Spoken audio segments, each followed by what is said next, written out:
Behind me, that's my $250,000 investment portfolio. I just turned 27 2 weeks ago, and I'm gonna show you guys exactly how to do it. So to be exact, I have $250,793.63 in my investment portfolio at 27. Not too bad, but they really fall into three different investment streams. So investment stream number one, my TFSA, which stands for tax-free savings account. All Canadians are usually familiar with this, but for any Americans or anybody else out there, it's essentially an account where you can grow your money in the stock market or in any other investment form tax-free. Well, let's break down the TFSA account a little bit more so you get an idea of what's really in it. I invested $49,761.52 in my TFSA since July 2019, and I turned it into $113,266.92 for a total return of $63,505.40. Annualized, if you think about it and compare it to like a stock market return, that's about 16.25% a year. So really, according to these numbers, as of January 1st, 2025, I will not have maxed out my TFSA. Right now, with the 49,000 I've put in, I've only really used about 70% of that. So I still have a lot more work to do in terms of maxing it out. Okay, so next is my FHSA, which is your first home savings account. So essentially that's the account where you put money towards saving up for your first home. Remember, this account is deductible from your income. So any money you put in there, you can say at the end of the year during your tax time, hey, like I put this money in, so they will deduct that from your taxable income at the end of the year. Plus, you will be able to grow this money tax-free in this account for your first home. Okay, so for the FHSA, I opened it in 2023 and completely maxed it out at 16K. Today, it's worth $27,995.44. So about $28,000. That in total is a gain of $11,995.44. So in total, that's a gain of 74.97% return on investment. Since the time I opened the account to today, that's an annualized return of 38.64% per year. Totally outbeating the market. Okay, so I just talked about two separate accounts, my TFSA and FHSA. Let's put them together and see what the numbers kind of look like. So in total, all of the money I put in between these two accounts is about 65.7K. And today it's worth about $141,262.33. So in total, that's a gain of $75,500.84. And in total, that's 114.81% in terms of return on investment. So if you look at an annualized kind of return, that's 15.02% every single year. So since I opened that account. This clearly outpaces the market, which is usually around 10 to 12% a year. Okay, so my second investment stream is what we're gonna talk about now.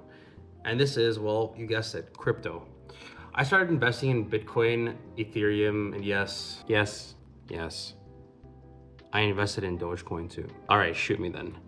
But since then, all three coins right now are worth about $17,242.71 after putting about only $5,000 in total amount of my cash. So I haven't really made regular contributions into it. It's more of like dump my money and let it grow for years type of investment for me.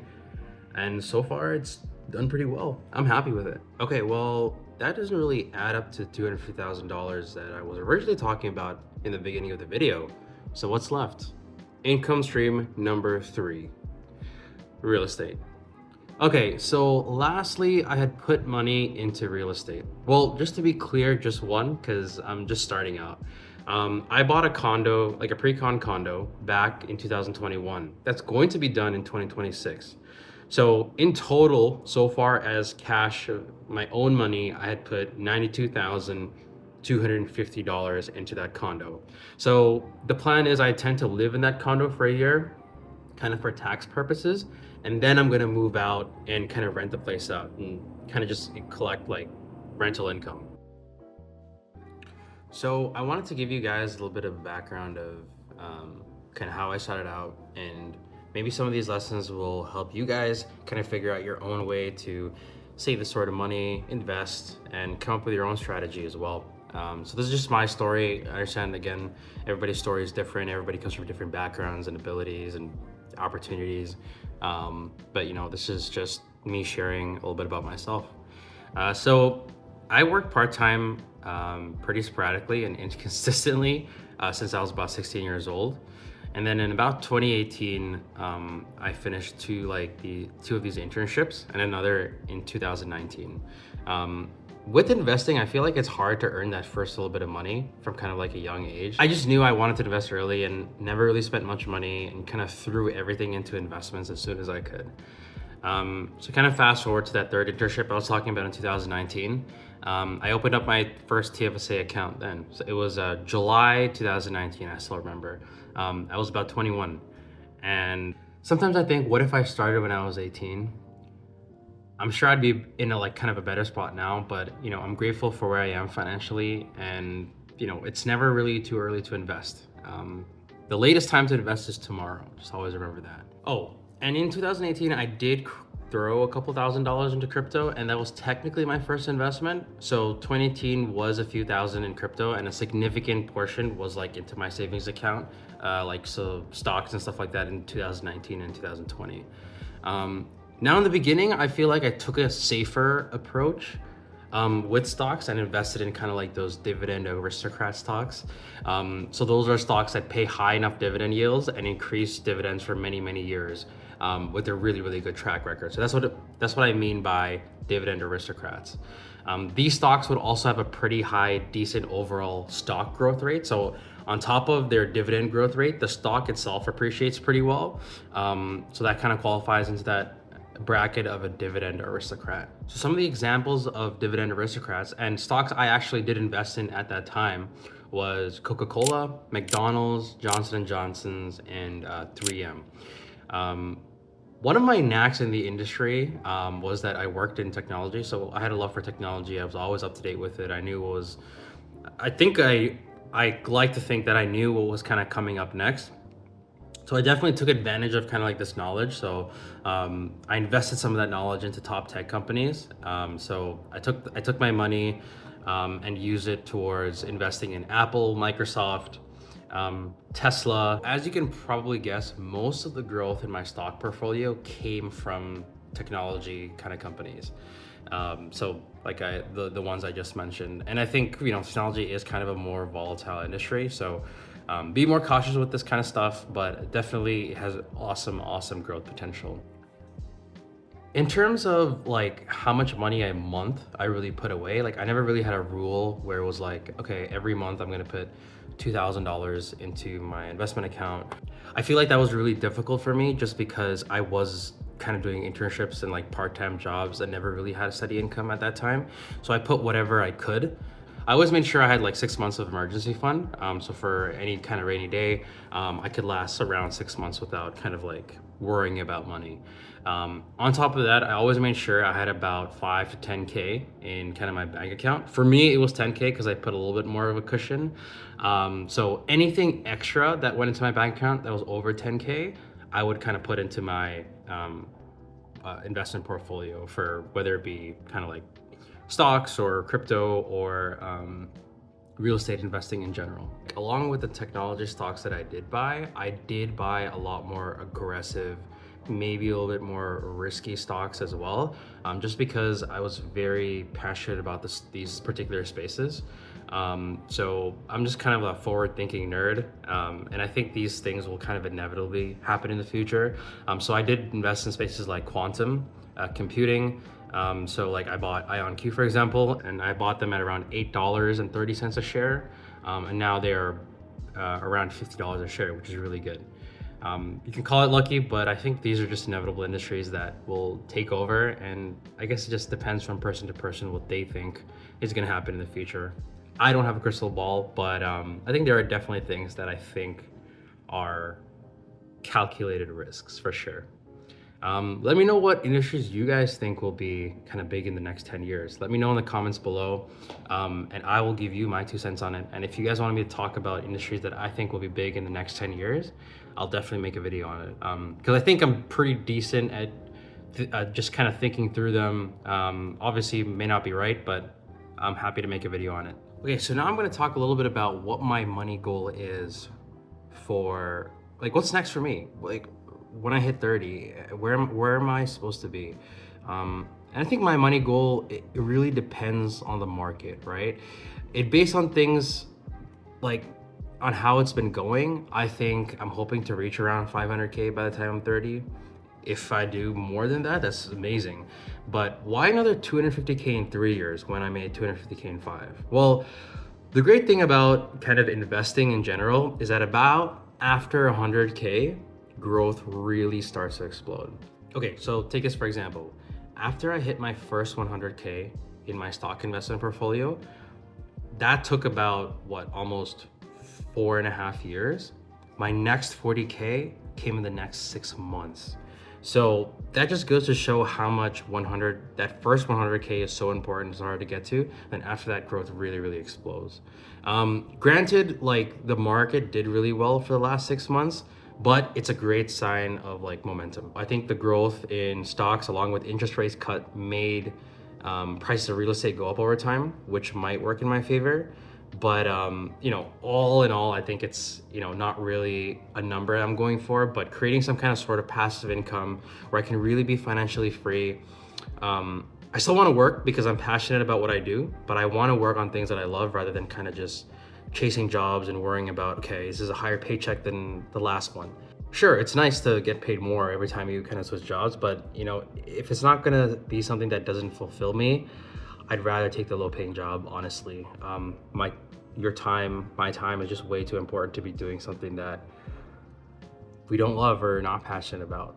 With all this investing, it's great to do it and great to save up money.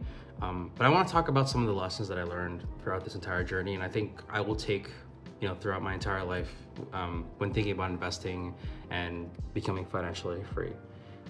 So the first kind of topic is cars, or let's just call it depreciating assets / cars, but mostly cars. Since I was 16, I stayed up like crazy, right? I never spent any money. The exceptions were, occasional food, going out with friends, and it kind of sucked, to be honest. I never got a car. I always had to share the family car with my brother. And you know what? Guess what? I still don't have a car today. I also don't recommend getting a car unless you really do need it.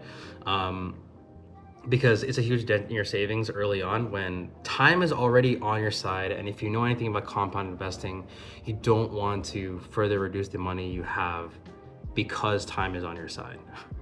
But look, if you're passionate about cars, it's something that you really love to do. Maybe you can even turn it into a business one day. Go for it, buy the car.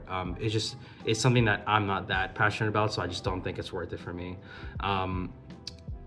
But if you really are thinking, okay, I'm gonna go buy out a car, don't buy new, buy used if you can.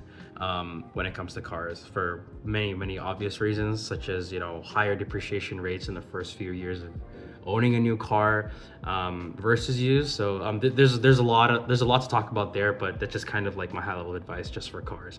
Wait as much as you can to buy a car unless you really need it, and if you are going to buy a car, buy used. Okay, so next is savings anxiety.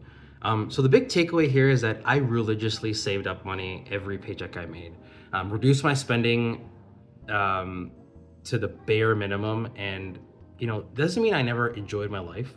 With all the savings I did visit many US states at least once a year at this point. I visited Japan, Vietnam, Thailand, Colombia, Costa Rica, the Dominican Republic. Actually, that Dominican Republic I went twice. And I went on so many road trips across Canada, east and west, because I want a little bit more from life. I did definitely spend my fair share of like money buying toys, like gaming consoles. I bought a drone recently. I have kind of a great work at home setup with this monster PC I built back in 2021 when GPU prices were really high. Like, I was never the one to cheap out on restaurants. And even doing all of these things like spending, I was really careful about how I spent this money and made sure I got the best bang for my buck. So I got some awesome credit cards to like earn points to pay for some of these trips that I went on to. You know, it really isn't about saving every single penny you have and not enjoying your life. It's all about budgeting ahead of time and having a plan, and setting money aside for, you know, things that you love and want to buy. Like, that's okay. At the end of the day, you know, if you know you're a little bit older, maybe you have to save a little bit more. But if you're in your 20s or 30s, you're only there once, so enjoy it. You'll only be able to travel and do these awesome things at a certain age. So, you know, take advantage of it, I would say, but just do it smart. This brings me to my very last kind of like money lesson, and this one is credit cards. Now, this lesson particularly is not for everybody. So if you ever missed a credit card payment in your life, even by accident, do not listen to this advice. It is not for you. Credit cards are a really great way to go on free trips and travel if you are on top of your expenses. Like I said before, I've used my points to save money, to kind of go on trips. For me personally, I've used my American Express card to rack up points.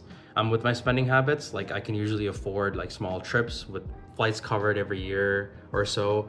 So I encourage you to sign up for travel credit cards or kind of like cashback cards if you don't travel too much, but only if you can keep up with your credit card payments every single month, not a single missed payment, because the interest and damage it does to your credit score when missing credit card payments is not worth it if you cannot keep up or are just like not responsible with your credit card. So please do that only if you are able to pay your credit card on time, not even a single day late, I beg you. So there you have it. Now you know how I kind of got to that 250K kind of investment portfolio in just over 5 years, and kind of a little bit of background about me. If you enjoy this video and want to hear a little bit more about kind of investing in general, please do like and subscribe. It'll help me kind of continue making videos, and let me know if you guys have any questions about anything. I am definitely looking forward to making more videos in 2025, helping you guys on your financial journey. And yeah, peace out.